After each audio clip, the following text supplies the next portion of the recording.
Okay, good evening everyone. My name is Peter Windle. I'm from the Centre for Technology Enhanced Learning here in Waterford Institute of Technology. I'm supposed to give you a little bit of background on the Centre for Technology Enhanced Learning. We try to assist lecturers in using technology to enhance their teaching and enhance the learning for students here in the Institute. That's at its most high level, so we work with everything from the likes of Moodle as a learning management system through to working with lecturers who are delivering fully live online and using a separate set of technologies like YouTube Live for that. So there's a whole spectrum of technologies that we use in CTEL and that we help lecturers use as well. And then we provide a lot of support. We had about 23,000 tickets with lecturers and students last year and helping them resolve issues. Speaking of YouTube Live, you might notice the microphone in front here. That is for our viewers who are watching this live on YouTube at the minute. So the seminar is live and people who are watching it online can contribute to the conversation as well. So there's a couple of things that I want to do. First of all, to speak about the National Forum for the Enhancement of Teaching and Learning in Higher Education. We're very grateful to them for giving us the funding for this as part of our seminar series. I think there's 8 or 9 talks happening here in WIT. There will be another one in a few weeks' time, which is, I suppose, a follow-on from this. It's about the impact of social media and digital media on students and the anxiety and other, I suppose, psychological issues that it could be causing. So that's going to be quite an interesting one, and I'll send on the details on that to you later on as well. So the National Forum have asked us to play this quick video, which is very informative and gives you an idea of what they do as well.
So there's your contact details there on their website.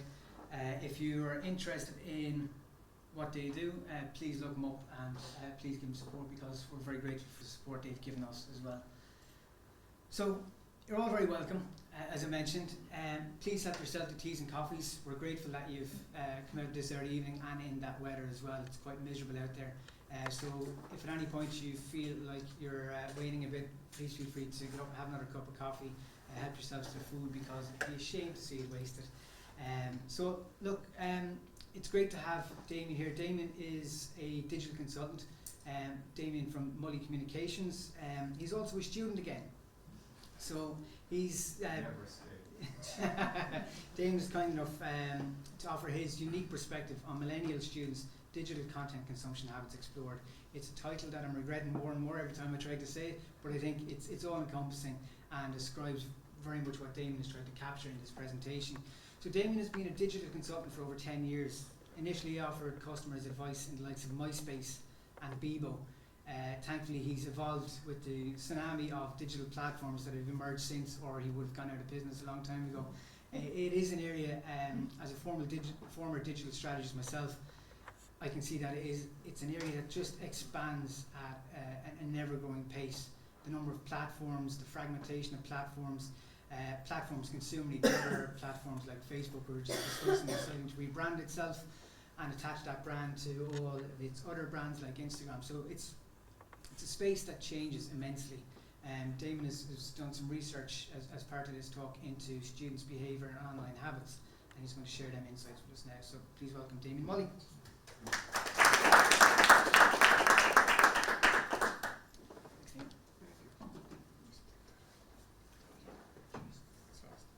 Hello everyone.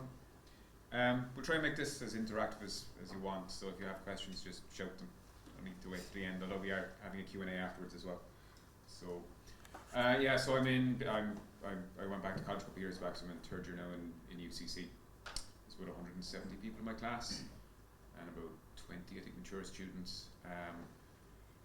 And the difference from when I went to college 25 years ago compared to now is staggering, with everyone on a mobile phone, and nearly everyone I think in the class now has lived in a world where the internet always existed, and they all had some sort of internet connection.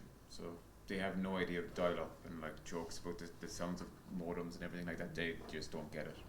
And also they don't get any of the references from the lecturers about The Simpsons or Friends or anything like that.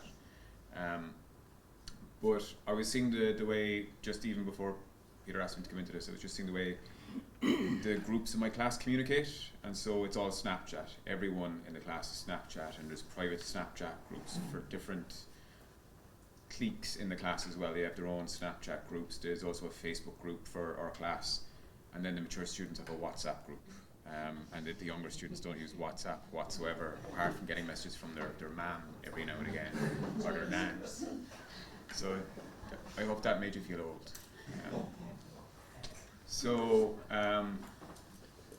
Yeah, WhatsApp is amazing. My friend went to a hospital there a couple of weeks back, and his family set up a WhatsApp group to discuss his health between his sister and his mother, and they included me in the group as well. But I'll get into this, but groups of all types now are that's definitely the future of social media. Creating your own groups probably on top of the existing platforms as well. So this is the title of our talk, Millennial, oh my god, it's been a long week. Actually, I'll just play the next slide, this is from a TV show called Brockheimer, and Millennials just doesn't get them, and this is pretty much, I think, what a lot of people think about Millennials. So, if it's TLDR, too long, didn't read, you might see that in some discussion forums. So the executive summary of this, if you don't want to go any further and you just want to write this down, make sure you sign the sign-in sheet before you go, grab some food, go. But basically this talk it's all about mobile, and everything is about mobile. And everything that the students do from probably here on in is just going to be on some sort of mobile device. Their way to communicate is mobile. They're doing online exams, watching videos, it's all on mobile. Sharing information, timetables, all on mobile. And they're doing that inside groups on top of social networks. And it's video that they're consuming. And it's all about video and pushing stuff onto video. And that's what they're doing. And if you go into a library and look at what the students are looking at on computers, a lot of them are looking at videos on those computers around academia and other stuff as well. But in terms of learning, they're going online now and they're consuming videos to enrich their learning. So there's a website called Menti. I don't know if any of you use it. So if you go to menti.com and type this in, I've got a question for you on that, which is basically me asking what apps do you use to communicate. So what apps are you using for messaging? So if you want to log on there for a second or two, we can look at those results. So this is my interaction to try and keep you awake. So we use this ourselves in some of our lectures.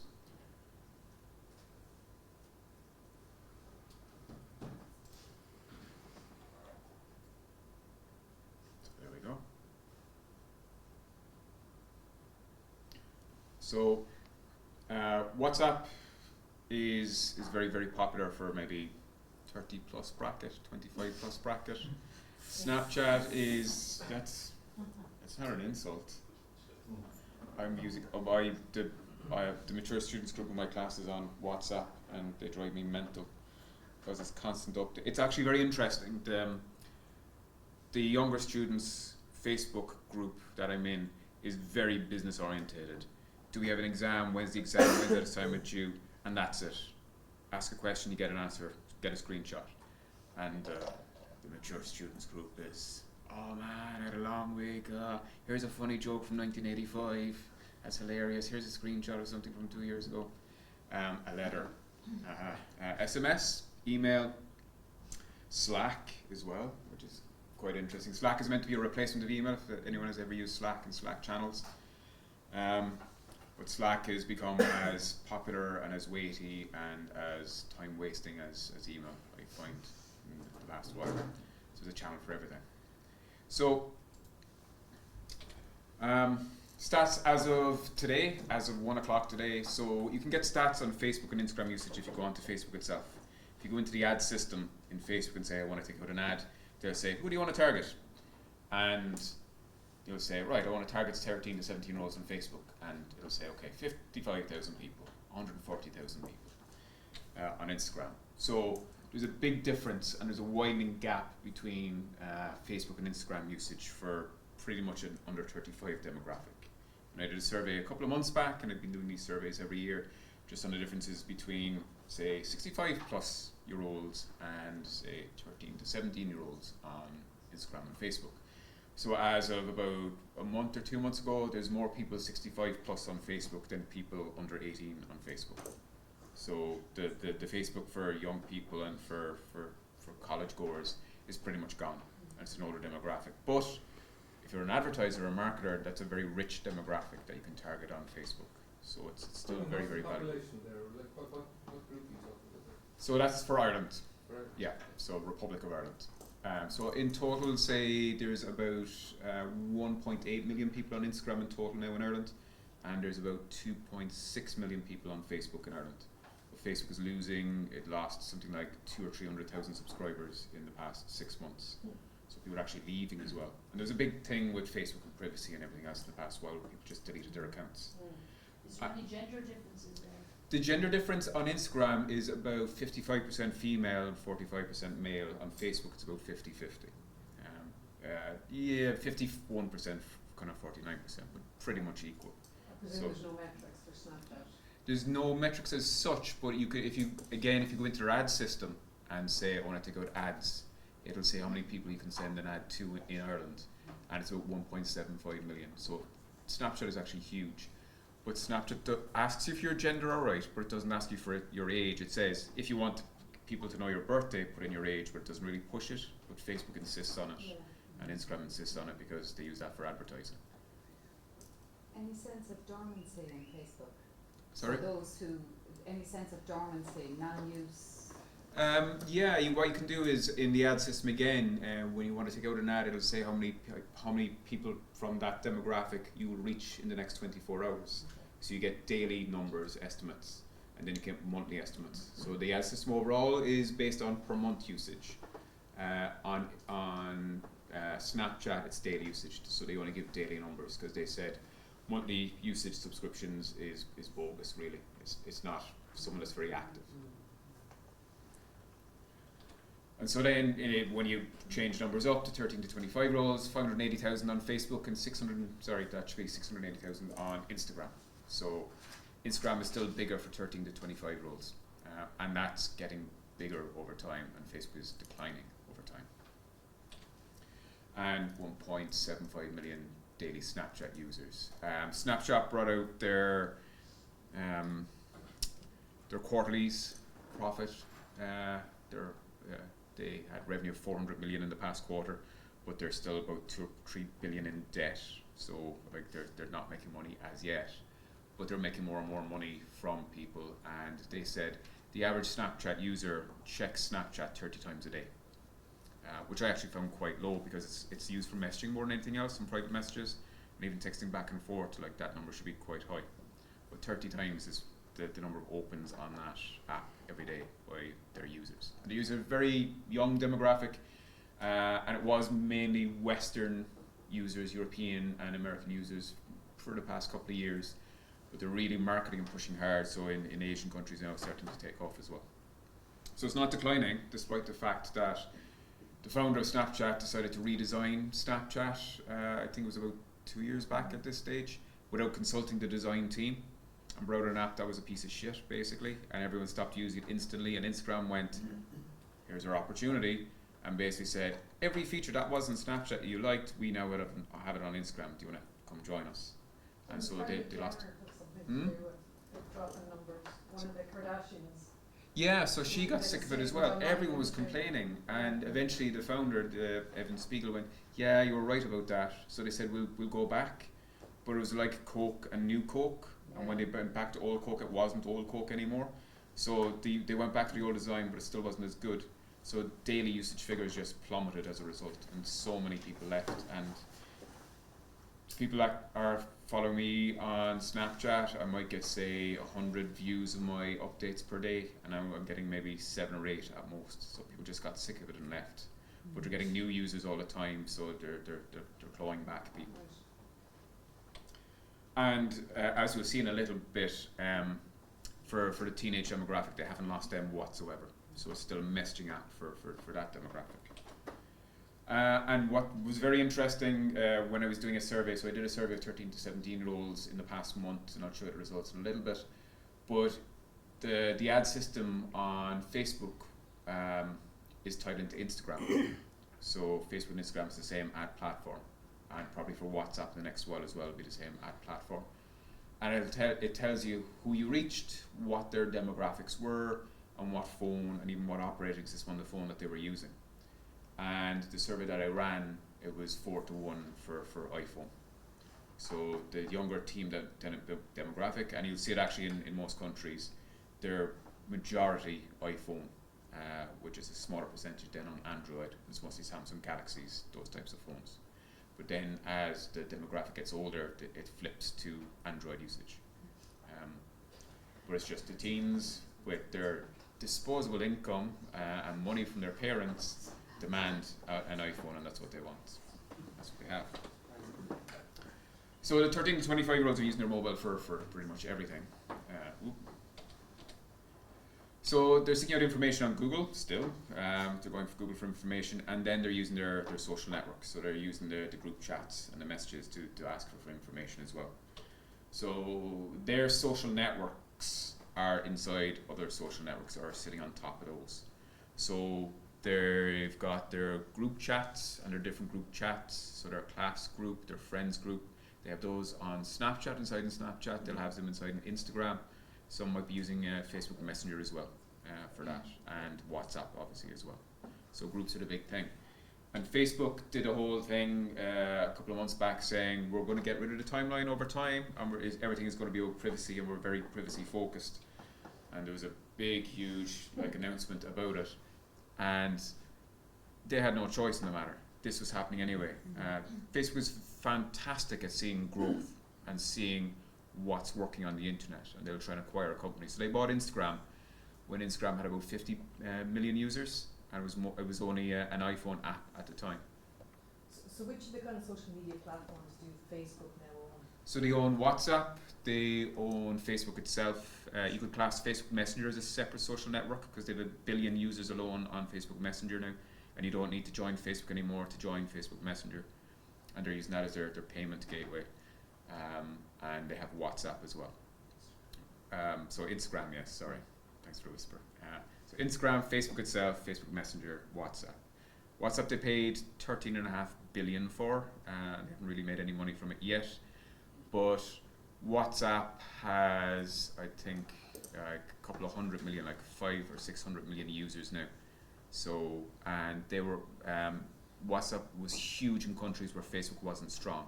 So when you merge all those networks together, they pretty much have access to anyone that has a smartphone or a smartphone-like device. So even the cheap Nokias that you get now, they've got WhatsApp on that. So there's more people using WhatsApp to send messages than all the phone networks in the world combined every single day. So there's more messages going through that. So you're talking something like 60 billion messages a day are going through WhatsApp. About 40 billion messages are going through all the SMS and gateways in the world. So they're instantly the biggest telecoms or virtual telecoms network in the world. And they have huge amount of traffic going through it. But they're going to try and start monetizing it now. So that's why they're merging all of those to saying you'll have one login for all of them now, which is great, but then they can track you across WhatsApp and Instagram and Facebook as well. So you'll be able to, as an advertiser, next while go, I want to advertise to 35-year-olds that use WhatsApp a lot and get them wherever they're going to be. Do they have restrictions, regulatory restrictions on sharing profiles? Yeah, there's a big thing. There's another investigation now by the Data Protection Commissioner here about that. So they said they're unifying the database for simplicity. But what it means is if I wanted all my contacts separate, I had them up to now, and Facebook wants to merge all of those. So the DPC are investigating, saying, look, this is too much, and it is too much. But the Data Protection Commissioner, I think, has something like 12 different investigations into Facebook at the moment, about data issues, and they have like 6 or 7 into Twitter and other companies as well, and they just don't have the resources. So it'll be a while before they probably say no, and hopefully they will say no. But they're pushing it as a convenience thing. It's not a convenience thing; it's a marketing thing. It's a tracking thing. So the Facebook future is already happening. Facebook has no choice. And as I was chatting about, when they bought Instagram, they saw the growth of Instagram. They saw the numbers on Instagram. And what they actually saw when they bought them was there was more people uploading photographs into Facebook via the Instagram app than from Facebook itself. So taking photographs, uploading them to the Facebook app. People were using Instagram. So they saw this massive growth about to happen. And so they jumped on it. But before that, they saw Snapchat early on as well, and they offered Snapchat, I think, something like 3 billion or 4 billion to buy it when it was early stage, and Snapchat said no, we're not interested, thank you very much. So they just copied everything. They got onto the original guys who ran Instagram and still ran Instagram up to that point, even though they're run by Facebook. They said, right, we want you to copy everything that's on Snapchat and bring it into Instagram. And they actually said, they publicly said, we copied everything on Snapchat.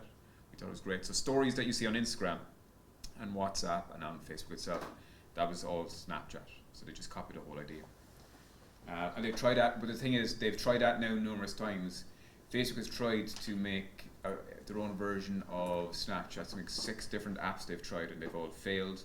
There's another app that was very popular, a video messaging app called House Party, and they tried to acquire that, and they turned them down. So they tried to make their own version of House Party. House Party is a video messaging app where basically it's again used mostly by teenagers, but you can have a video link up with like 4, 8, 12 different people all in one go. So you can see all your friends and like video chat them all in one go. So huge with teenagers, and they tried to acquire it, they said no, so they tried to copy it, and 4 versions of House Party so far, and Facebook has failed at every single one. So they're too big, they're too old at this stage to try and get to the young demographic market. So Snapchat has that. But that might change over time. So information, younger people are spreading information via text and images and screenshots, and I'm noticing that an awful lot in my class, and just seeing other people. Screenshots are the big thing. That someone gets the exam timetable and they take a screenshot of it, they go to the main website, take a screenshot, and they pass it around to the rest of the class. Or if someone emails a lecture about something, they'll take a screenshot and they'll send it to the rest of the class as well. The class rep does that. So it's very visual now is what they're doing to spread that information. And if an image has more context than just a piece of text as well, so it's more information heavy as well. So assignments, exam timetables, directions to where your lectures are, they're all spreading that on their mobile phones. And all in, again, these groups. So I did a survey of teenagers. I ran that through the Facebook ad system. I just ran this survey to Instagram users, 13 to 17-year-olds in Ireland. So asked them lots of questions. One of the questions was, what do you use for messaging friends daily? So Snapchat, 87% are using Snapchat to message their friends and their connections daily. Instagram, 53%. I actually thought that would be higher. Facebook Messenger, 12%, and the surprise one for me is WhatsApp. So 32% are using WhatsApp daily to message friends. Text is 14%, still pretty high. But Messenger, again, that's been marketed as, so while younger people aren't using Messenger, or aren't using Facebook, they are using Messenger, and it's actually quite low. So you can see Snapchat is very, very dominant. So I then asked what other apps and services they're using. So Facebook itself, Twitter, Spotify, Netflix, and YouTube. So YouTube, 82% of them are using YouTube on a daily basis. Spotify, 57%. Peter, you still do work in radio, right? Yeah, this is killing radio stations, I would think. Advertising-wise as well, especially. But Spotify, 57%. Netflix, 52% as well. So on a daily basis, Netflix has jumped really, really quickly in terms of usage, and family accounts and all of that. So YouTube is kind of more recently tried to get you to subscribe to itself. Yeah. Has that been successful for YouTube? Not really, no.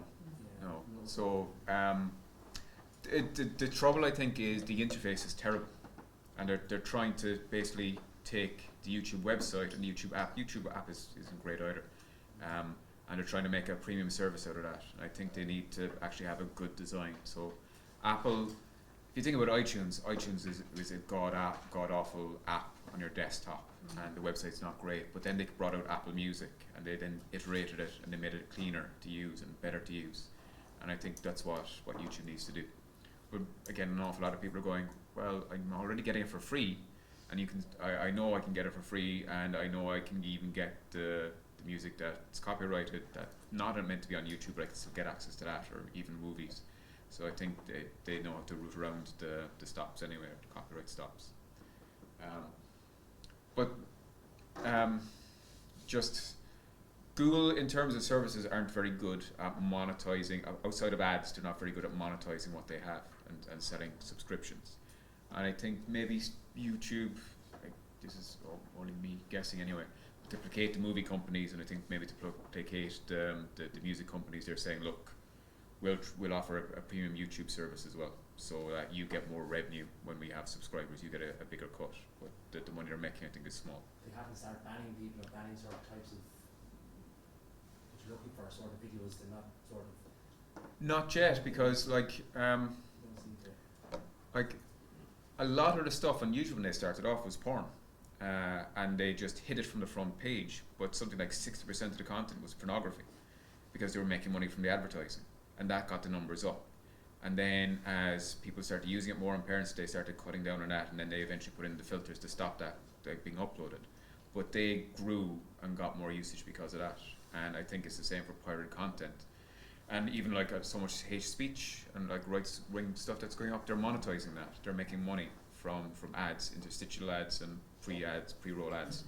So they don't care as much. Like it's only when the record company starts suing them that they start removing content. Stage where they start to make more money off, like gamers, even hobbyists uploading their videos for people to watch. Farm influencers, PvE, people, like it's just widespread. There's a lot more views for ads than there is for music videos. Well, yeah, if you see like Twitch, so I don't know, has anyone used Twitch, a streaming service for gaming, and the funny thing there is Vimeo, which is meant to be like the premium version of YouTube. People started uploading their games. They recorded the games that they were playing. They started uploading them to Vimeo because it was higher quality, and they wanted people to watch their higher quality, like tournaments, hour long, 2 hours long, on Vimeo. And Vimeo started banning them because they said, "This is crap content. This is below us. We don't want this. We're fancy YouTube." So they kept on banning it, and more stuff was being uploaded. And they saw the numbers go up. So they put an algorithm in place to ban gameplay on Vimeo, and then someone built Twitch because they saw a huge opportunity in all this stuff being banned. They said there's a market there, and they created Twitch, and it got sold to Amazon for like 600 or 700 million about a year or two later. So, and if you go on to just, and I'm not covering games, but how do you brought it up, kind of. If you look at games and say the world's tournaments, so some of these games that are played are watched, streamed live, and cinemas in Ireland, around Ireland, show these games live. So you go to the cinema at midnight to watch people playing computer games for like 2 or 3 hours. And they get maybe 40 million people watching the live stream over time, or the videos. And they fill football stadiums. People pay 60 quid to go to a football stadium to watch, or mostly Korean lads basically, playing games against each other with giant screens. And it's huge. The money to be made from that is massive altogether. And it's esports, and ESPN are starting to do this stuff as well, because there's big money in that. But a lot of the more traditional, even new technology companies don't see that as an opportunity, or didn't see that as an opportunity. That happens, I think, as those companies start being run by, oh my god, 30-year-olds. They're now 30 and they're past it, because they're not seeing these opportunities anymore. Because they now go to bed at proper hours and do like work 9 to 5.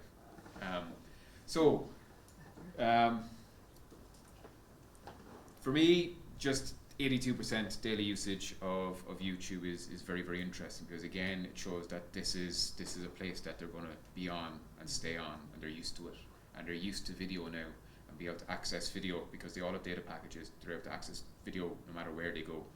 If they want an answer to a question, they'll go to Google or they'll go to YouTube as well.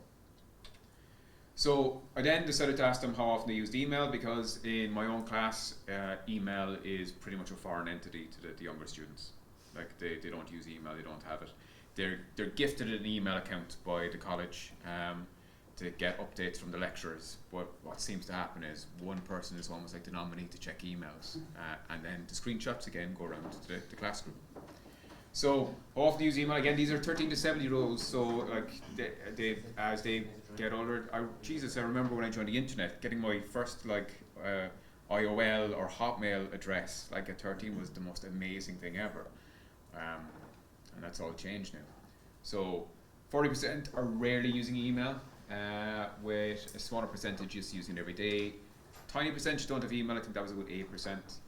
So if you look at it, say weekly, daily, and a few times a day, a large chunk of the students that are coming in don't have email and probably won't be using email, or will forget to check emails on a regular basis. So if you're just using email as the main communications element, Check on a Sunday night before Monday. there you go. Yeah, It will look me. there Can you I go. ask, do they consider Moodle and Blackboard or equivalent email when you communicate with them through those mediums? No, they see it as notifications, like they get notifications in their apps and Snapchats. They see it as a notification coming into their email. But this was a survey of 13 to 17 year olds, so some of them, like Moodle, might be having No, segments. of these people, no. And we'll look at it in there's another chart here, but I'd say an awful lot of people that do have an email address here are for confirmations, for tickets and for online sales and things like that. That's what they're using their email address for. So this is one that surprised me, is how do you pay for things online? So 12% have again, these are 13 to 17 year olds, 12% their own PayPal, 36% have their own card. I would think, I would like to do the survey again, but I would think probably a percentage of those are like Revolut cards and the new cards, the new payment cards, so you just top up type cards. I love that 50% are using the PayPal or card of a family member, and I think that's true. And then Apple Pay and Google Pay. So this is paying with your phone or your watch. So that's at 7.8%, and I would think that's going to go up over time. And in a way, just 20% of 13 to 17 year olds aren't buying things on the internet, which is scary. So right now, 55% of all searches on Google are on mobile phones, and probably 55% or more of people that are visiting your website are on a mobile phone. Now the screens are getting bigger on mobile phones, so they can see a little bit more and they can scroll left or right if you're not mobile optimized properly. But just be aware that like most of your users, or majority of users, are now mobile. Comscore did a survey ages back now at this stage, but they found that 88% of smartphone internet usage is through apps. So the browser on the phone screen, hardly anyone is using that. And if you think about it, the browser is a desktop device. It's a desktop device that uses, oops, that's a non-wireless mouse, so a wired mouse. So you're using your browser and you're using a keyboard and you're using your mouse to navigate. And then they decided to take this interface and put it onto a tiny little screen. So it's a terrible interface. Like the browser on a phone doesn't really work. So typing the address bar and typing stuff in there, and I think Google are talking there in the past while of just getting rid of links completely and just put a search box in, so they won't even allow you to type stuff in anymore. They just say go to Google. That just gives them more of a monopoly. But it's apps, and people are getting a part of the survey I haven't showed here is I asked this demographic where they're getting their news from, and a good percentage are getting them from apps. So I'm sure that would be newspaper apps. No one is getting their news from print, and Rio I think was like 5 or 6%. That's where they were getting their news from, but a percentage as well from friends. And TV actually was very, very high at I think 50%. This is a slide from Luke Voropsky. He actually works for Google, but he's a big Apple fanboy, and talks about interfaces. And his big thing is user design, user interface. And this is a slide from a couple of years back, but back then when phones came out, touchscreen phones, everyone's like, no one is ever going to buy using their mobile phone, no one is ever going to watch videos on their mobile phone, screen's too small, and they're not going to read articles or books or anything. And as of 2016 holiday season, 40% were buying on a mobile phone during the holiday season. 50% of YouTube videos are watched on a mobile. I think it's way higher now. And most of the top news sites, it's mobile. We don't look into like RT, I think it's like 70% mobile usage. And so we'll get moved to the watch fairly soon. Like people again came out and said you won't be able to buy stuff on your watch. No one's going to buy stuff on a watch. No one's going to be watching videos on a watch or reading stuff on a watch. And the screen is absolutely tiny. And I'm sure in the next couple of years, people will be talking about no one's going to be looking at websites on their glasses, the new Apple glasses that are coming out, or things like that. So there's 1 billion YouTube users per month. So YouTube is massive and it gets a huge amount of traffic. And it's a very, very valuable property. You can put stuff up like the recording tonight can go up onto YouTube and it's there. And it's very easy to find. YouTube is owned by Google. It makes Google an absolute fortune. They bought it for $1 billion and they're making I think 6 or 7 billion a year from all the ads that are on YouTube. And it's a great place to just put stuff up, old stuff or new stuff, and just put it up there. And if you optimize it properly using search optimization, your videos can show up in a lot of good searches, so you can get an awful lot of traffic. And it's good to reference. You can recycle, reuse that content again and again. And the average session on a mobile phone is 40 minutes. So people log on to YouTube and they'll watch stuff, and they'll watch another one, and with the algorithm it recommends more stuff. So the sessions on a mobile is actually very, very long. And that's all to do with if your content is good enough, people will watch it. So the idea that people don't have the attention span anymore is untrue.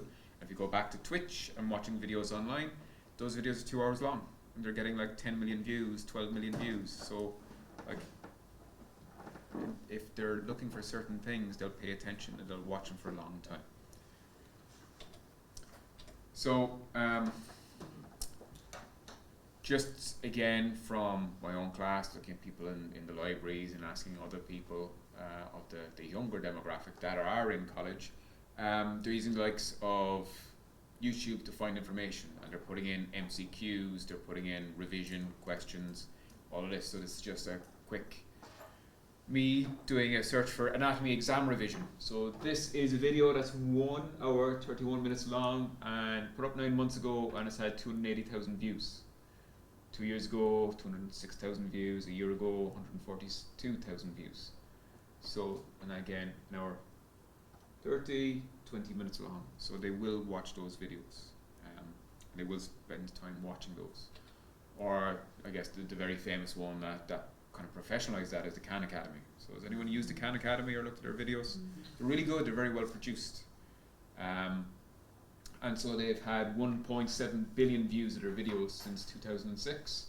And that's their main channel with 5.1 million subscribers, but they have like 4 or 5, probably 10 different channels for very specific things now. And they're good in that they make the videos normally like 10 to 12 minutes long, so nice short pieces, but you can watch it one video after another, so the videos play after each other as well. And as well as Khan Academy, you've got the likes of Code Academy, you've got Coursera, SoloLearn, edX, Udacity, Wikibooks, FutureLearn, and Skillshare. So these are all places online that people go and watch videos, or go up and produce their own videos as well and put them up there. And there's a lot of these crowds now that are making plenty of money out of them. So they do professional videos and they put them up and you can subscribe to them. And they're available as an app, obviously. So the app is free, and then you upgrade inside the app. So you pay to unlock different parts of the course as you go along. And that's how a lot of these companies are making money now. And again, it's looking them on their mobile phone. So TV inside an app, as well as video inside the app, you've got the idea of TV inside an app. So Snapchat, inside Snapchat there's a section called Discover, so if you swipe, I don't know if it's left or right with the latest interface, but there's basically a set of channels in there. And they've done deals with partner channels, or premium channels as they called. They're not premium in that you pay, you, the general public, don't pay, but Snapchat paid some of the big brands to create channels, and then did revenue share. But with Snapchat Discover, you've got 450 different premium channels, and there's TV programs being commissioned. So Voice, NBC, I think have channels in there. The Daily Mail had a channel in there for a while as well. So you've got channels in there that people watch, and they watch them maybe 2 or 3 times a week, depending on the shows. Some are 4 minutes long, some are shorter than that, and they're quite popular. So the last quarterly statement from Snapchat last week said that they now have 100 partners that are getting 10 million viewers per month on average for those channels, and that number is increasing like 45%. So that's a 45% increase since last year. So that's where they're going now to consume television, or what they see as television. And MTV is now in this, so the old MTV is back in a kind of in a way inside Snapchat, because that's where their demographic is now. Instagram have countered with Instagram TV. They've tried the same thing. The likes of BBC are putting stuff up there. You can put up your own stuff as well, but the interface isn't great. And stupidly enough, a video that you produce and put up on Instagram, it has a certain format, and when you want to put on Instagram TV, it's a different format. So it's not the same format for some reason. So it's different formatting. So you've got the likes as well of Apple TV that's out, and you can watch stuff from your computer, or that's on your iPhone or your iPod, and you can share that through Apple TV or just directly into your television as well. So TV is there still and is very popular, but TV, the clever TV producers are they're platform agnostic. They're going where the people are and they're following them around. And do you know Niall McGarry that owns Max Media, so Joe.e, Her.e, Joe.uk, and his big thing is that he's like we're platform agnostic. So we have a website, we're on Snapchat. They actually did a deal with Snapchat, so they have their own channels there. The attitude is we'll put our content where people are, and if they stop using Facebook, we'll go wherever they're going next, and we'll follow the crowd, and so that way we'll keep the audience the whole time. So, and then given that TikTok is the popular thing at the moment, so surveyed again these 13 to 17 year olds, thinking that they probably in Ireland didn't use it that much. So I'll get into what TikTok is. Basically, TikTok is another app, a social app, where you can create your own videos, and there's a whole giant database of music that you can use for your videos. So you can basically mime to songs. So there's like millions of videos of people miming to Dolly Parton 9 to 5 and getting their dogs to do various things. Like there's a video going around of some guy dresses up his dog to go to the office in the morning, and the dog's having a shower like along to the lyrics. The dog's in front of a computer with a pair of glasses on it. And they're hugely popular. TikTok is owned by ByteDance, which are a Chinese company, which at the end of the day is controlled by the Chinese government, and it has probably about 1 billion users at this stage, and it's grown maybe in the past 3 years, and huge in China and Asia, and is now coming over to the Western world as well. So all of those 13 to 17 year olds, weekly, daily, and a few times a day is pretty good numbers. So 40% aren't using TikTok, so 60% are using it in some kind of way at the moment. And Is TikTok Musical.ly or competitor? it was, so they bought Musical.ly. So TikTok bought that, or ByteDance bought that and merged it into TikTok. Yeah. Is So- that the one the American government have a problem with? Yeah.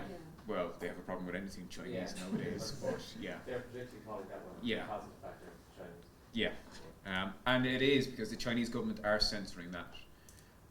And ironically enough, people in Ireland are doing the censoring for TikTok as well. So there's content censors jobs being advertised at the moment for Dublin. Well, they don't say content censoring, but it's content control or something. Shared an interesting anecdote with me about TikTok, Yeah. which I think is applicable to the room. So there are, same as Facebook, you create your own channel and people watch your content on TikTok.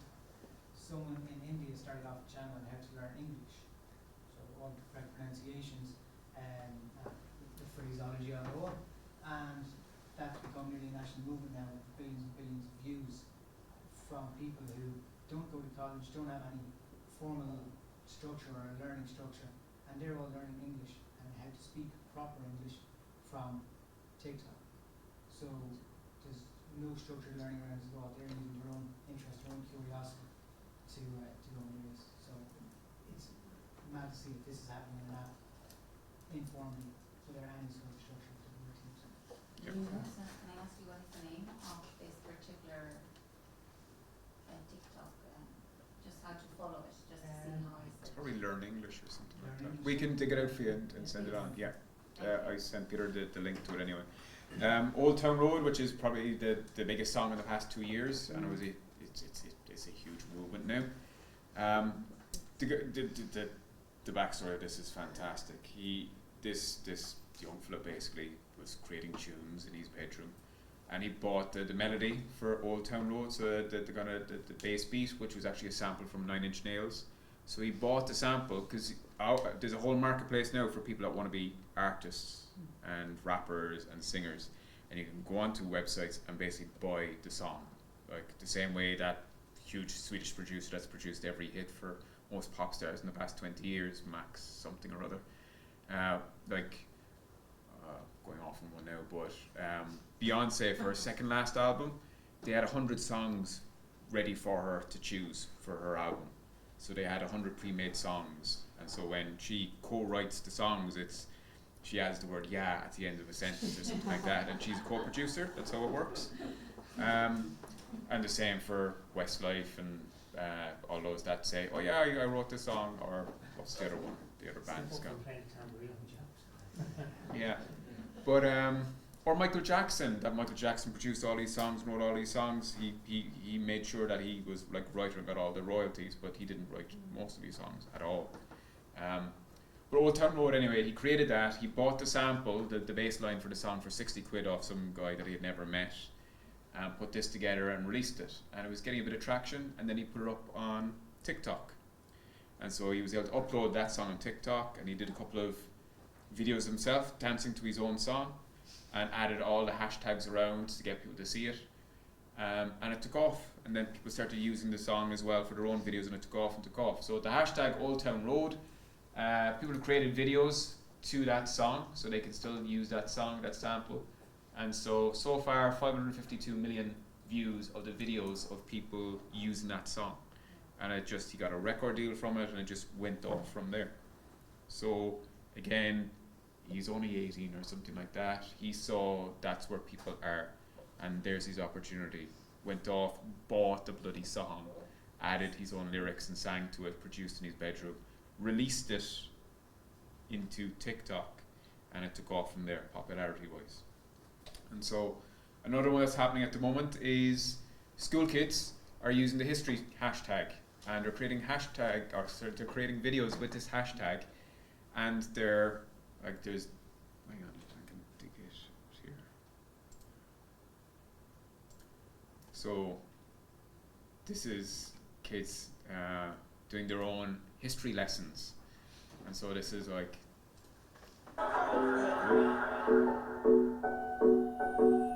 So, hold on, Jesse made another one. stop that, that's very, very loud. But basically they're creating their own videos, as well as other stuff like that. But someone dug out all these videos. Was a YouTuber during the week on Good Morning Britain who said history shouldn't be taught anymore because it's upsetting kids and World War shouldn't II, learn about yeah. World War II. World War II is And getting he's kids got like anxiety. 2 million viewers on YouTube or something. Well, here they are, like this girl here, she's a computer science major, and she went through all her heroes from history and doing videos on them. And others are just, they're not giving lessons as such, they're just miming to music. But like, this is him walking in going, this is Africa, people in Africa, basically saying this is people in Africa just hunting and enjoying themselves. And next, here come the Spaniards, here come the English, here, and destroying the country kind of thing. So political too, but they see it as a game, or they see it as a meme, and it's taking on, it's becoming popular. So we have here students that are learning about history and teaching each other about history, or people in India, because again, I think TikTok in India now, a couple of 100 million people are using it there, and they're learning things like that. The Khan Academy came from, again, a guy that just wanted to share information that he was getting as a medical student, and he wanted to educate people that would never get to college when he had the privilege of going to college. So he wanted to share that information, and there's all these sites that are doing that. So when you make it fun or when you make it interesting, school kids or college kids can get involved and can be creative, and at that age they're very creative and they can have an awful lot of fun with their creativity as well. Is it only peers that you're seeing there? So is it 16-year-olds to 16-year-olds, or are you seeing people come through that are correcting maybe misinformation? Or Interesting enough, with there's local elections happening in India in the past while, and there's because of the caste system in India, there's a lot of misinformation actually being used on TikTok, and about, like, say, assaults and rapes, and they're blaming one caste, and so there's actually been riots as a result of TikTok, people seeing stuff on TikTok. And so the police at one stage, I think, got onto TikTok to remove all these videos, saying it's causing riots, it's causing deaths as a result of what people are seeing. So because it's so huge and it's not policed. And the way TikTok works is it's based on an algorithm. So if you watch a load of stuff with the hashtag history or the hashtag Old Town Road, it'll show you more stuff based on that. Or if you use the hashtag Ireland, it'll show you stuff like that as well. So the more you watch like that, the more videos it'll surface that you can see. So older brands are trying to get into this as well, and they're making a mess of it because they just don't get it. And it's like white males trying to rap to it or do some sort of rap video. It's just not going to work. But UL have their own TikTok account, so this is the UL one, and it is mostly to show off student life more than anything else. And it's a good way of recruiting people into UL. So is that UL? Is that? So that's UL's official TikTok account. Yeah. So they have 17,000 followers and they've gotten 267,000 engagements, and that's been set up in the past year. So it's less than a year old now. They were at the social media awards, so I run the social media awards as well. So they won one or two things, I think, at the social media awards, and they had a TikTok account. They were talking about it. And the Houses of the Oireachtas now have a TikTok account, which I'm mocking them about. I'm like, yeah, I'm not sure. I mean, if you want kids in on tours, yeah, it's a good idea. But you need someone to create content that they'll be interested in. So they have all these fun videos. Where's one down here? Yeah. Is there a way of me to turn down the volume before I play this? Oh, hang on. Sorry, seriously. I was looking for the button. I liked this video, which is basically let's play it.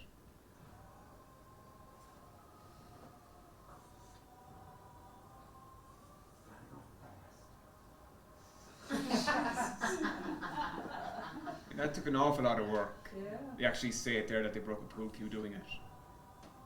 But we're numbers 12,000 engagements, so like 12,000 people clicked on the like button under that. So again, it's fun. But when normally bigger brands or brands that just aren't in that space try and get into that space and try and do the same, they kind of mess it up.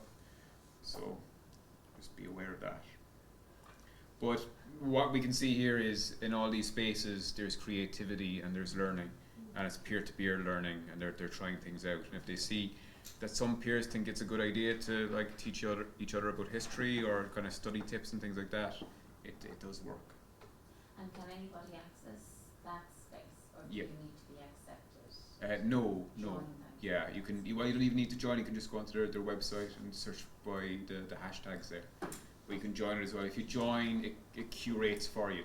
So it starts surfacing things that you might be interested in. So can you have like a private TikTok group, or is it has to be? I think there's private groups as well, so you can have like a private space.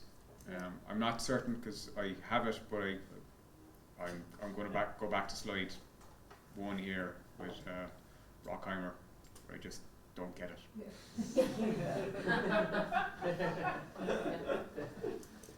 but I'm just blown away by their creativity. It's just brilliant. And the skill. Yeah, but again, it's the creativity. I mean, it probably took hours to do that Harry Potter broom thing. Go back here. So yeah, like, yeah, you would have been very good with Snapchat as well. They've been using Snapchat for a good while. But I've advised people in the past while, like, this is Snapchat, this is the work involved. So I did work for the Defence Forces, and I gave them feedback in their last kind of recruitment campaign, and tried to teach Snapchat to the Defence Forces, and it's a lot of work, and you can't really time stuff on Snapchat. Like, there are tools, very expensive tools, where you can create content in advance and time it to go out. And they basically use virtual servers to pretend that they're a phone that sends stuff out at that time. But yeah, it kind of has to be in the now and things like that, and there's a lot of production involved.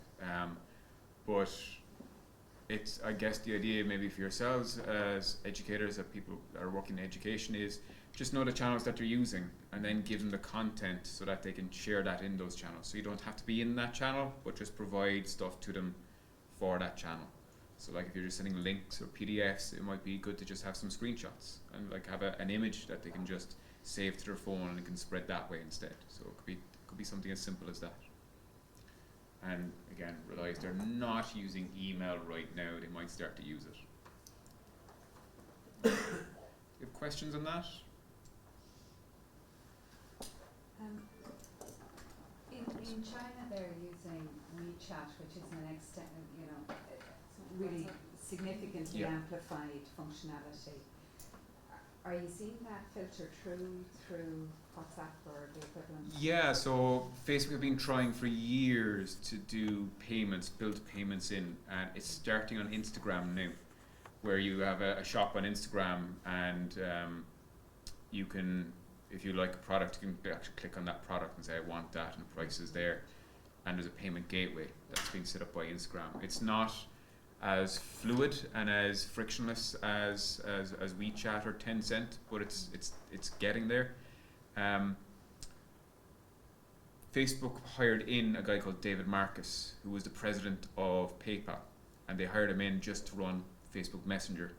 And the whole idea of David Marcus coming in was, and they hired a lot of bankers as well, or ex-banking people in, and the whole idea was they were going to turn Messenger into their payment gateway. And they started testing it, but it just didn't work. But David Marcus is now in charge of Libra, which is the Facebook Bitcoin system that they're going to use. So they're trying to create their own coinage system. And Zuckerberg has said years back that he would like eventually to make the Facebook platform advertising free, and it would be about transactions, because you go from $1 billion business to $1 trillion business if you get a percentage of all transactions that goes through his social network platform. So I think they will start bringing it in, but so far none of them have really perfected it. Whereas it's second nature to everyone in China. And now we're seeing in China it's you pay by just facial recognition. So I don't know if you've seen the videos of people going into shops and they're paying with their face.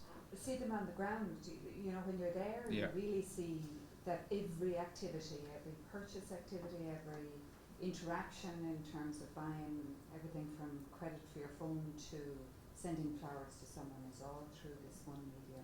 Yeah, the New York Times did a video ages back, I think, about that, and it was a daily life of someone using, and it's like you're booking, you're arranging with your friends in work to go to a new sushi bar or something like that, or a dim sum bar after work.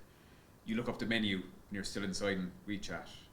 You book a table, you're still inside in WeChat.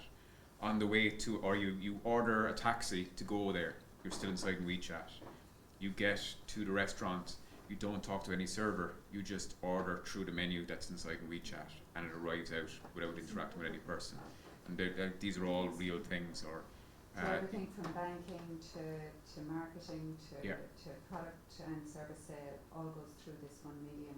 That's why I was wondering, it's being cracked here, because it makes more sense why Amazon and Google are at the table. Yeah, it would do. I mean, like the best way of making money is just letting money flow.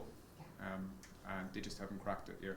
But you see, the advantage in WeChat is it's owned by China at the end of the day. And if they want more liberal banking mechanisms, or if they say we can have more world dominance if you open your systems, then those systems get opened. Amazon would be probably my view would be probably the one that will break it. Because if you read anything about Amazon, I read something from one of the engineers before, where Jeff Bezos put a diktat from the top, and he went, every system that you're using internally, that now needs to be made public.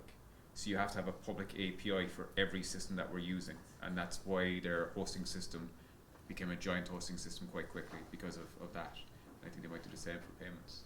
There's also, allegedly, according to Forbes anyway, there's an intention for a social credit score system in China. And all of the data, so Tencent will be one of the biggest game developers or game system owners in the world. They own a lot of mobile apps that you game on as well. And all these payment systems will all feed into your social credit score. And allegedly, they'll get the notion of you being a good citizen or a bad citizen. I think the phrase actually here is to allow the trustworthy to roam freely on our heaven while making it hard for the discredited to take a single step. So all of your behaviour, including your payments through all these systems, will be monitored, and you'll be given a score based on that.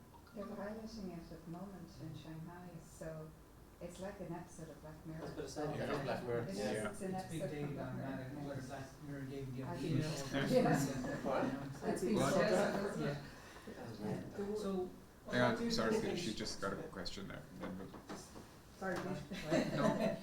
the word I haven't heard mentioned in terms of, maybe I missed it, or maybe they own some of the platforms around that you meant, is Microsoft.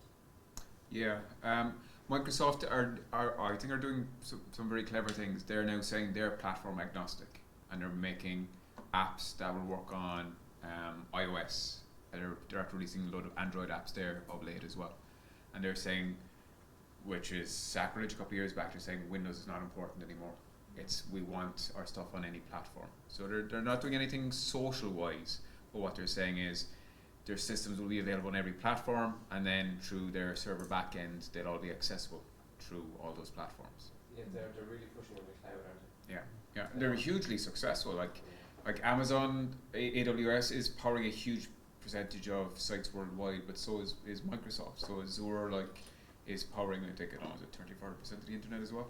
Yeah, because you're just saying about like WeChat in China and how like their digital footprint or their digital interactivity is massive, but yet I've taught them a number of Chinese lectures and like there's no Google and there's no YouTube. Yeah. No, they're all They're banned. banned. you know. And So they have their own versions which are absolutely ginormous. But that goes back to the stats you were showing about how many hits are on YouTube every day. That doesn't include China. No. If they were included, that would be absolutely. Yeah, I'm doing something for department in UCC, and they want students from, say, Nigeria, Dubai, Saudi Arabia, and China. And I was just showing them like how hard it is to market in China. It's like, look, here's what Google says are the number of people that are doing searches in China every month, and it was like 10,000 out of like a billion people, because Google is just killed off. It's Baidu over there that the state owns. Yeah. So it's a very, and I know like the likes of Culture Ireland have set up channels on WeChat, but they have people over there, I think, or maybe people in London that are native speakers that are operating those. But it's very hard to get in there. And John Delamy as well, he said about the screenshot was, I was using Menti as well with Chinese, and the idea of having to type in menti.com made no sense. It was send me the QR code. oh yes, yeah. I was like, what do you mean the QR code? Well, can you send me the QR code and then we'll access Yeah. it through the QR code. I was like, Jesus, is it that hard to type in menti.com? But you're used to, yeah. So it's just all about visuals and ease of accessibility. Yeah. So at this point, I'd like to invite together, we have a short panel discussion on everything we've just seen here. So Dr. Aidan McGrath, Damon will join us as well as Rhiannon and Georgina. So Rhiannon is our education officer here in WIT. I'm the Student Union. Georgina is a student in the BBS, so Bachelor of Business. Yeah? Yeah. you like to come up and join me somewhere for me? No pressure.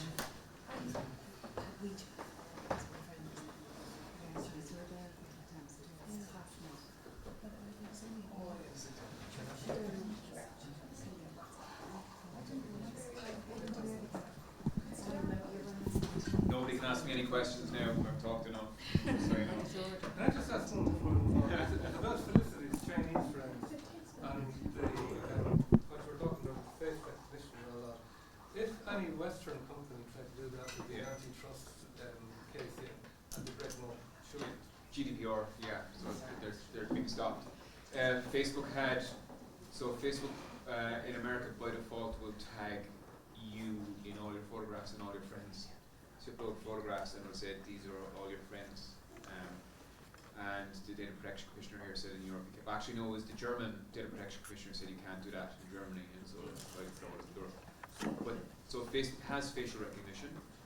The FBI has access to that facial recognition, and the NSA and all the other agencies. So, but the notion that one company could yeah. do the whole lot from, booking the restaurant, booking the One state controlled company. yeah, that'll be broken up here. Oh yeah, yeah. Be too dominant. Yeah. Yeah, because that was a big thing when Facebook were buying WhatsApp. There's a lot of conditions tied to that. They were still allowed to do it, but they were like, that's giving Facebook access to nearly every smartphone in the world. Yeah. Yeah. They never try ahead in the end. But there's 1.3 billion people in China, so when you think about the numbers, that dwarfs Yeah. States and Europe.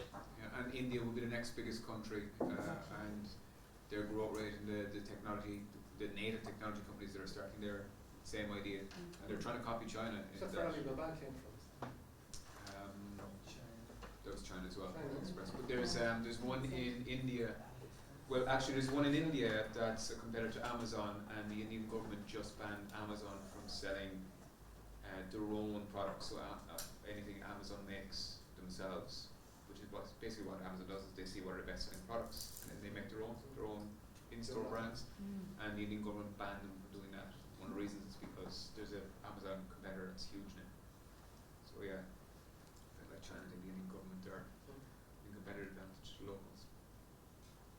So I suppose the nature of the conversation or the presentation from Damien, and thank you very much, Damien, it's fantastic insight into is really how much students, their habits and how they consume digital content has changed and is changing. And even as a technologist, as someone who taught to rub on all this stuff, I was aware of TikTok. My niece is on TikTok and spends a lot of time on the platform. But just how much it's changing. By the way, that hashtag is EduTalk. EduTok. So that people are creating their own ecosystems for learning in these platforms that are completely agnostic of platforms or of formal education. It's fantastic. There's also a lot of disinformation out there, which is hugely concerning. I suppose, first off, Damien, is there any areas in the survey and research that you did that really surprised you? I guess, well, one was the number of people 13 to 17 that have their own cards. But yeah, the other one was the fact that Facebook Messenger itself isn't used, like that. WhatsApp is actually stronger, and texting is stronger as well. But I would think, given TikTok wasn't really heard of maybe a year and a half ago, how that's like already installed and embedded in an awful lot of people's phones already. It's very, very interesting. Thanks again for the insight. I've learned a lot. Aidan, as head of computer services here in PhD, the findings of the research, did they resonate with you? Did they tally with what you were seeing on the Well, by and large, I feel a bit contradicted because I use WhatsApp. I'm obviously not a teenager, but that's an iPhone, so it seems that down to kids. Down with the kids in here, so I feel still a little bit in touch. But knowing the subject matter of the talk today, I just had a quick look at the firewall to see what the most popular sites visited here from WFG were yesterday. And number 1, Instagram. Number 2, Facebook. Then you have Microsoft SharePoint, Microsoft Office, iCloud, YouTube, Netflix. Then from there on, it just gets into numerically insignificant. But they're the big ones. That was yesterday, for you know. And are they like 80% of the traffic, or are they? Well, the Instagram one. Don't mention staff. The students, Staff is 100% effort. Instagram, I don't have it broken into, I can tell you the number of sessions. 175,776 Instagram sessions yesterday. For Facebook, it was 148,000. SharePoint, 121,000. Then you're down to OneDrive, 72,000. iCloud was 56. You know, you're getting much lower than. So I'm curious, which systems are touching into SharePoint that are student or staff facing? Well, I was trying to figure it out. That was a surprise to me. I don't know. If people are using Teams a bit more now or something like that. Or is it just automatic update, as in like constant refreshes? It could be that as well, Laura, yeah. But I do notice that since September, people are using groups, teams, that kind of thing a lot more. Now, predominantly not the students, but you know, the statistics don't lie as this. It's not that DDoS attack we're running on. No, it's not that. The other thing, of course, is the main thing that is blocked. Not that we do much blocking, but for the sake of the under 18s that we have here, porn was a huge thing that was blocked. Really? Yeah. And is there, like, as a percentage of overall traffic? Well, we don't block anything really. Right. We block that and malicious sites are the other two. Yeah. But quite a lot of that was blocked as well. That's So anyway, the Instagram one and the Facebook, they fit in with what you were saying. Okay. Just as a random kind of, I presume that's a daily kind of thing. Yeah, it's huge. Could I ask the panel, that age group and the age group up above it to 25, what way are you storing information? So I know that you're capturing information in that on your phone, but is it USBs or has it moved off that, and where is it being stored for your easy access? Are you still using laptops the way we do, or? A lot of, say, my work probably would be stored on my laptop. I'm really bad backing stuff up, so I don't generally use USBs. If you ask me for a USB, I don't think I have one. I use Dropbox quite a lot. I also email myself a lot because it's so easy to access it anywhere. So I'd say my biggest one would be emailing myself. I don't know if that goes for a lot of students. I think but that's that the is- yeah. Just on that list, it was noticed, if you look at the stats on Office 365, you can see that the uptake of OneDrive, and we all almost have a terabyte of OneDrive, was going along with practically nothing for 2 years. Now it's after taking off quite a lot. So I can only presume that the message is out to students that you actually have a terabyte of space there that you can use and access anywhere. And when I think that the first SAN that we ever bought in this place, all those years ago, was 1.5 terabytes for the whole place. You know, and we all have a terabyte each now in OneDrive. That's a huge jump. It's true. Sure, isn't your phone more powerful than what's landed on the moon? Yeah. Rhiannon, as education officer, how do you feel about, and as someone who's been a student recently, how do you feel about all these digital platforms? Do you feel that they're a distraction in the classroom? Were you distracted yourself using them? And how do they fit in the classroom space, do you think? They're definitely a distraction. I won't lie, like I would have spent an awful lot of time just without even realising it, like just completely just out of force of habit, like just taking out my phone, and like I might take it out to look at the Moodle app or something like that, and like I'm scrolling through or I'm checking an essay that I've done, and then I just flick over then and I'm on Instagram or like I'm on WhatsApp texting the group chat with people that are sitting beside me because we can't talk because we're in class. But yeah, so they're definitely a distraction. But then at the same time, I get the whole YouTube vibe and things like that because I know myself from doing my undergrad.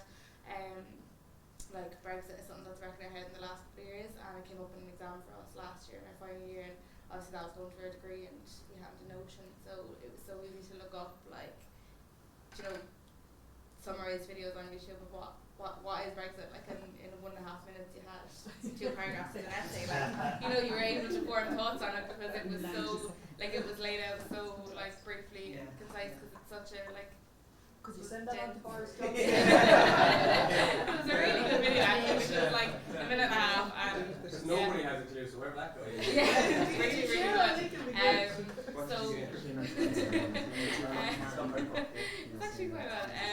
yeah, I think like it, you know, it depends on the platform that you're using. Something like YouTube, I think, can be quite useful. And I know from speaking to culinary arts students, they find it really useful for like, you know, quick ideas of things that they can use. Or the likes of science students, they would use it. Or I suppose IT tutors and stuff like that. They're quite handy. So But I you're think looking up supplementary materials for the lecturer talking about a topic. yeah, and I suppose it's nothing you'd ever reference, but it's good for your own head if you're just looking at notes over and over and over again, your head's absolutely melted by what you're reading. It's just nice to see something visual that's like short, quick, to the point, and it just kind of summarises it for you. So I think something like that's quite handy. But I do think the social media side of it is probably a distraction to students. But on the YouTube stuff, is there ever any concern that what you're watching is wrong? Oh yeah, I suppose like with a lot of it, you like, would kind of cross like if reference you're doing something in the library, it's peer reviewed and it's a publication and it's all of that and it's official. Yeah. Whereas this is like some guy has an opinion and you think, oh, wow, this is fantastic, but great, but this guy could actually be crazy, you know, it might be. Yeah, no, the particular one I read was he's a professor from Cambridge, so Okay. I kind of knew by the source that it was, I suppose, somewhat reliable, and it kind of matched up to what I was hearing in the press, but it was just a bit more, I suppose, But even in that layman's terms. how did you know he was a professor in Cambridge?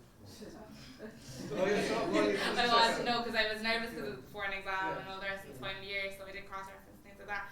So I suppose that's the only concern with it really is what you're reading or what you're watching reliable. So I suppose just doing like a quick search like on YouTube stuff or on Google or stuff just brings you to putting in someone's name and you're able to Brings see the question actually, when we were talking about it last week about academic rigour and referencing a YouTube video. So if you're writing an academic piece or an essay or something you're submitting to turn it in, can you reference the YouTube video for lectures and learning? There is sites for that. Yeah, and I'd also say yes, you can. For yourself as a business student, Harvard Business Review and Harvard Press have full suites of videos that go with those papers, and they can be referenced. And we have under Harvard referencing, we'd have that in the business domain. I'm assuming We've been allowed it a bit more too with the likes of Twitter and things like that. Yeah. I would have used a different referencing system. I would use Spella, so I would have done those. That wouldn't have belonged to the Harvard system. I would have been quite easy to reference. I wouldn't have done it, but it would have been quite easy to teach. But would you be concerned that the URL might change next year and then your snippet, you know? Or this video could be taken down. Yeah. But that's your last access date. Yeah, I suppose. Exactly. Yeah, okay. Which is what we do for any materials that are accessed online. It's like newspaper articles, like, you know. I think the further development of that question was academic rigour and peer-reviewed articles and others. But if you're in an area that's new technology and emerging, what we're finding is that the YouTube videos are more current than it used to be than the books. Then it was the magazines and the journals. So we're actually producing our presentations for these conferences from YouTube videos. I'd agree. And it came up at a Yeah. research methods course where it's like, well, no, it's a YouTube video. So we're challenging that. I think that's fair because the cycle to publication can be as much as 2 years. So it makes total sense that at a minimum supplementary, but it may also be in an emerging area, it may be the forward thinking that because it would have moved beyond the papers because of the publication cycle. There's good research paper in that. The suggestion could be that we learned about musicality today, and that can't be in any conference paper. Or TikTok wasn't around like you said a year ago. That doesn't seem to it's a 2-year cycle. Yeah. Twitter's been an active one for us in our department because, you know, just from sport perspective, there's constantly stuff. So from a research perspective, it's actually a really helpful tool for tracking stories or, even researching, just say, women in sport and changes that have happened over the last number of years. So that's been one we've been using.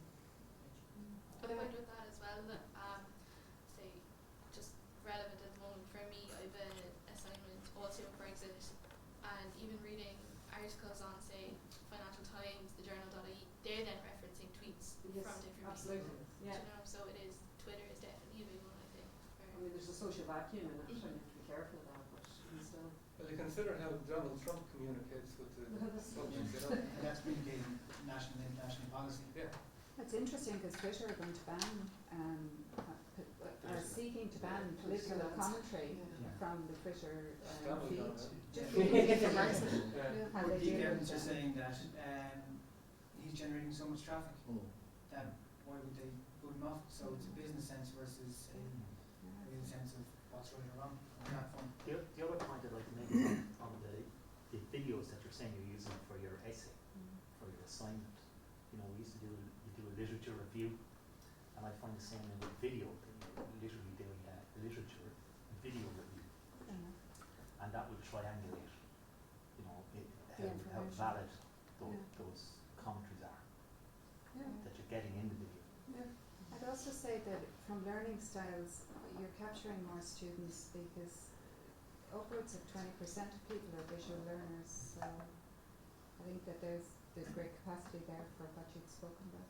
And also on the likes of Coursera, some of those open course platforms, like you've the best universities in the world, some of the top kind of professors in the world, putting up very well produced, kind of credible videos that are highly referenced, that are now just accessible to anyone that can access the internet. Yeah. And we don't have the production resources to be able to do it on the internet. I mean, lecturers' jobs are hard enough without having to create all of this high quality multimedia content to go along with what we're already doing. That brings me to another question for Georgina.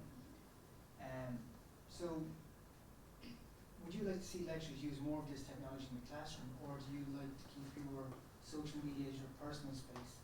Is Moodle and kind of technology space that we have for you, are they enough? Or would you like to see more multimedia type content produced in a way that you're used to consuming content? We've seen from Damon's presentation, people consume content very differently now than 5 years ago, 10 years ago, or 20 years ago when I started college. I think it does depend on what, I suppose, app you're talking about. I know even today, our course kind of changed a bit this year, whereas we have 2 tutorial hours per module. In those tutorial hours, it will be a lot more, I suppose, technology based than the lectures. The lectures are very like, here's the PowerPoint, here's the content, and then we apply it in the tutorial. Today, for example, we were watching YouTube videos on the content, and I think YouTube videos definitely have a place. Obviously, as long as they're crossed, or like they're checked and they're reliable and that, but I think it is a way of maybe, sometimes when you're listening to a lot of content, you do have a bit of a habit of tuning out, but if there is even like the 2-3 minute videos, it kind of brings you back into the classroom and it grabs your attention again. And I find with YouTube videos as well, it could just be one little sentence about whatever topic it is that just clicks with you, and it just sticks with you then, and it's a way of remembering. I know that's one thing for me. Where Snapchat, Facebook, Instagram are concerned, I don't know how well that you can connect that into the classroom environment. A lot of students, I suppose, would like to keep that as just their social platform, just, I suppose, an escape from like outside of the classroom.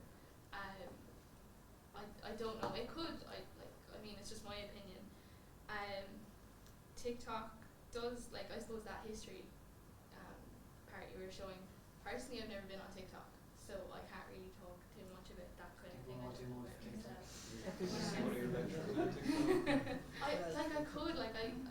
I could see it being, like, in my head I was like, I could see like some lecturers, especially with first years, saying like, okay, this is the topic, go make a video and see what you think. I can see the benefits of it.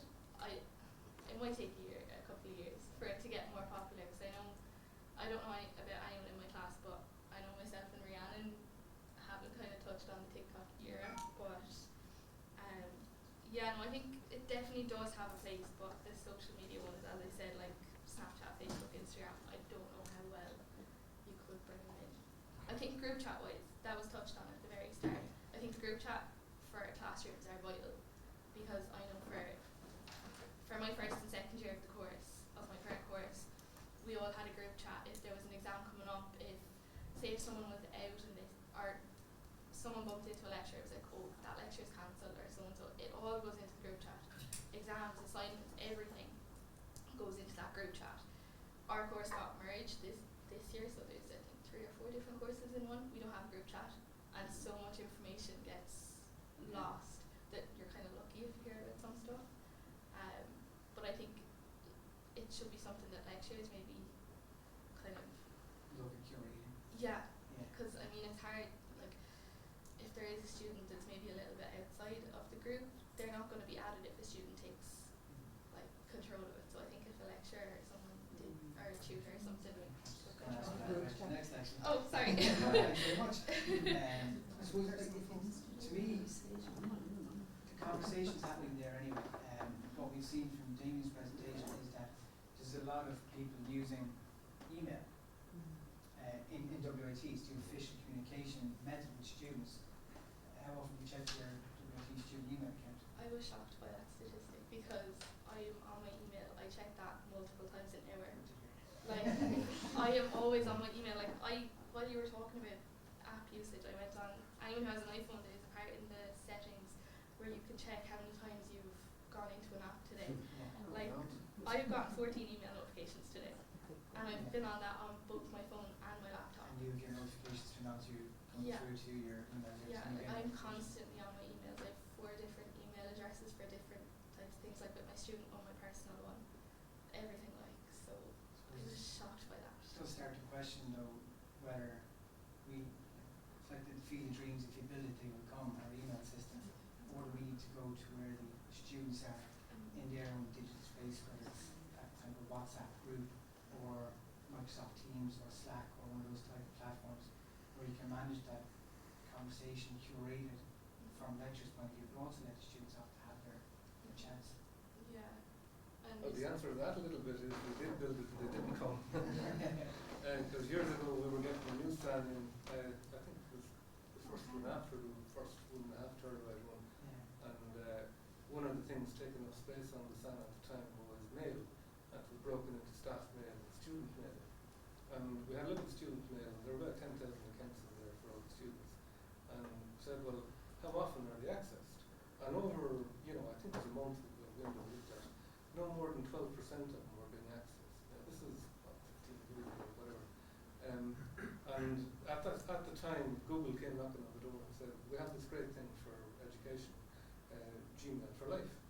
And so I said, I'm trying to get money to put into the new SAN, part of which would be, devoted to student mail, and you're saying you're giving this free thing for life and I don't have to buy that part of the SAN. What's not to like, so we went there. Yeah. And it wasn't until this year we had a big push on to make that the official communication channel. And since then I'm glad we did, because there's a circular came out from the department telling us that's what we have to do. Yeah, yeah. So do you think the Department of Education are even looking at all of these other communications? Well, it's GDPR came in, Yeah. and you have the Data Protection Act, so that if somebody comes along with a challenge and they want to do the record of the conversation, if it's in the shadow IT, then you can't do it. So the department are saying, well, keep it in the official channels, and then at least you have some way of, some hope of even following a conversation or a single thread. I think one thing with that, and it might be a little bit irrelevant, well, not irrelevant, but a little bit different. You were saying that only about 12% was it, of student emails were accessed? Yeah, I think one of the big confusions with students, especially maybe first years that are coming in, whereas when we log into Moodle, we log into the internet services, it's student number at wit.ie, and then the email is student number at mail.wit.ie. So I think there is a big confusion there. Yeah. There is, and we ran a campaign this year to try and lessen that confusion. And I think we were successful to a point. I accept entirely that there is confusion there. But if you look at the stats again of the number of people using email now as opposed to this time last year, it's gone right up. We see it ourselves in the union because we have like community class reps, so ideally for every course from first, second, third, fourth, even fifth in the architecture department, ideally should have 1 to 2 reps depending on class size, and we circulate updates and things to them, and then they would circulate that to their class. And what we found this year was there was a really, really big influx of students actually using their student email as opposed to their personal emails, which is something the union hasn't seen before. I would have been class rep for my 3 years of my undergrad, and I would have always used my personal email just because I barely checked my student email. It was always logged in, it was always there, but I just, with Gmail you have to switch across, and I would have just never switched across to my student want to check it, so I would have always used my personal. But what we're finding this year is an awful lot of students are actually having their base email as their student mail, which is good to see. Yeah. Like, I think a lot of students are starting to link the two as well. Yeah. Because I know I get a lot, like all my mail emails come into my personal one, even though it's separate. Yeah, I did it. But it does raise the whole point about federated access to different services, and the thing that doesn't Federated agree. access, can you explain to that? Using the one mechanism, Yeah. using the one mechanism to access everything, so that be it like you could use your Facebook to access your college email, that kind of thing. That it's just the one across all the platforms. Single sign-on to... Single sign-on, plus using another mechanism entirely, like Facebook account, to log on to Gmail account, for example, that kind of thing. And it's what people want for ease of use. But it's a difficult one to crack because, like you said earlier, you don't want your Facebook to be used as your college, because that's a private thing you do while you're socialising on one of those kind of apps. And that's an important thing. It is, and you must respect that. Yeah. I'm conscious of time, we're heading up towards the 8:15 mark. I just want to throw it out to the floor to see if there's any questions you have for Jamie or any of the rest on our panel. If I could ask the next generation. That's got you in. Sorry. Just in terms of, I'm trying to visualise the evolution of learning and assessment tools that we'll be using in a couple of years' time. Could I ask you if socially you've been creating videos, or is that behind you? Because I'm seeing 8 to 12 and 13-year-olds. I happen to be around that age group, and they're making these videos all the time. So that's not a skill you've developed in your own. No, never. I've never really. I love watching them, but I would never create them. And I know even there was one assessment that we had to do. It was make a video of yourself, and I hated it. I felt so awkward, and just it wasn't for me at all. But no, it's not something. Yeah, I suppose with us, like, you know, we're early 20s, so I suppose this is something that came along kind of in our late teens to early years, so it wouldn't be something, well, I definitely wouldn't be familiar anyway with, so I wouldn't feel comfortable like making videos and things like that, but it's put to young kids at such a young age now that they just grow up learning that it's not something, like it's not like a new thing to them, it's just them growing up like with smartphones, and like you even see young children with smartphones and they can probably use them better than I can, like, you know, so it's just something that's so natural to them, whereas in terms of learning how to use it, I just don't think I ever was that interested in it, that I wanted to learn how to make and how to create videos and content in that way. I think it's really, really good if you're creative, and if you're of that mindset, then like fair play, but I don't think it's something that I was ever interested in enough to want to learn how to. Would you consider being the same if you were asked to give a presentation in front of a class? Would be something you'd be equally as uncomfortable doing? No, I don't know if for that. I'd rather presentation any day over Yeah, video. but I think Human that's contact. really interesting Yeah. because just in one of the year groups I teach this semester every year, less and less, or more and more of the students won't do presentations. And I wonder if I ask them to do a TikTok video, would they be quicker to do that than they would a presentation, because they won't stand up in front of their class group. To me that's funny because the presentation, once it's done, it's done. Yeah, Like, the yeah. video is out there. Absolutely. And I think it actually depends on the department you come from as well. So I would have came from humanities and journalism and business, so I think a lot of what we would have done would have been the likes of This isn't assignments, humanities presentations. course as You know, well. like I think I would have much more comfortable with that.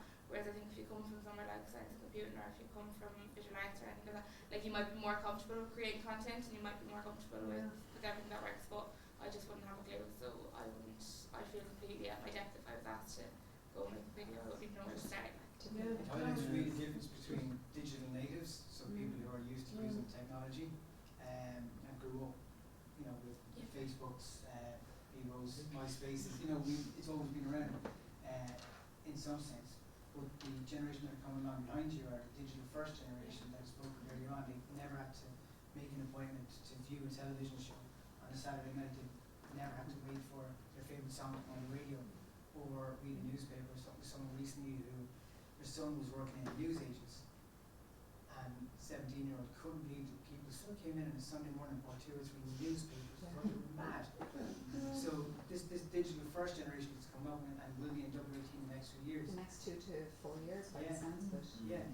It's going to be a sea change for us. So the question is, and all the content today, and what's coming from the rest of the panel, is there going to be this massive jump when students hit third level and they have to start looking at paper and having to do academic inquiry, and it's a different world. You're stepping back into the 1900s, or is it?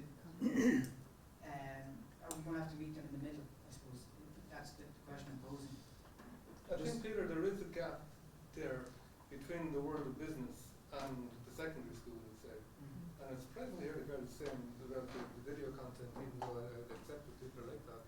But I have a daughter who will be slightly older than you, and to get her first job, her first hurdle to get over was to do a video presentation. She had to submit video, and someone there looked at all the videos and picked out, the people to interview. That was the first hurdle they had to get over. So it's preparing them for still, it might be an uncomfortable experience. I find it interesting. I do a bit of work in secondary schools, and a number of secondary schools I work with have started to ban the use of mobile phones completely in post-primary schools. So we had a walking debate with a group today about would you like to have a mobile phone to use in school, or would you not like to use it in school? I'd say over 2/3 of them wanted to use it in school. Obviously, for obvious social reasons, whatever it might be. It's also interesting that the President of France came out today stating that he's going to ban all use of mobile phones right throughout secondary schools, not to allow them within the school at all. So that could contradict. Now look, obviously the children are learning how to use these in their personal time rather than maybe their school time. But is there, all the schools I work with anyway, they seem to ban the use of mobile phones. Yeah, but if they're anything like the Irish, have to get somebody to use something, tell them they can't. They seem to be sneaking them in, or they have them, have you seen Or on their anything phones, else? on their. But there's an article I think in the BBC at the moment about the lengths people used to go to for distraction, and it's talking about like the monks and treating onto the islands, so there was no distractions and they could focus on things, and it's like the same conversation as today. And as a parent, my daughter would study after school every day, and we're just general chat because we were talking about study. I said, do you find study helpful, whatever? And she said, yeah. She said, but it's a bit frustrating because most of our teachers are now giving us web-based content and support, and I can't access it and study. So she's having to come home, like one of her teachers using Teams, and she distributes all their.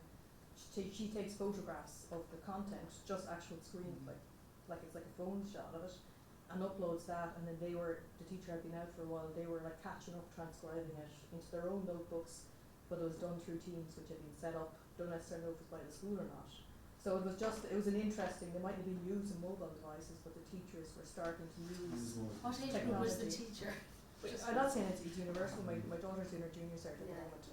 So it's just interesting in terms of that. I'm conscious that this is a discussion that we could have all night, go on all night. So we can move it outside. We can keep the conversation going. I hope we can continue on the likes of Twitter with Damien. Damien Mully? Yep. Sorry, What's your email address? You'll never check that. Just Google Damien, you can find it. So I just want to thank you all for coming down and enjoying this talk. I really enjoyed it. I want to thank Damien for travelling over and working in that weather. Georgina, Rhiannon, Aidan, I want to thank you all for your time as well. I really appreciate it. So thanks for coming down.